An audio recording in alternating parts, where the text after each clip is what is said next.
Hi hello' গাইছ, এয়া আজি আমি কলবাৰীত আহিছোঁ। আমি কলবাৰীত আহিছোঁ। আমাৰ কলবাৰী এয়া কলকেইটা ওলাবলৈ হোৱা নাই, কিছুমানকেইটা হ'ল আৰু ওলালে দেখাই দিম। এয়া আমাৰ ভণ্টিকো লৈ আনিছোঁ, সৰু মৰু পোৱালিটোক। এয়া চাই আছে কেমেৰা ফালে।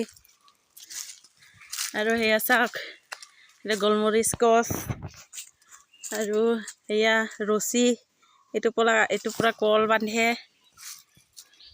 আৰু তামোলো পৰি আছে শুকান শুকান ঢেৰ। এইটো গোলমৰিচ গছ আৰু এইফালে গোটেই পাহাৰ এইকেইটা চব তামোল গছ। এয়া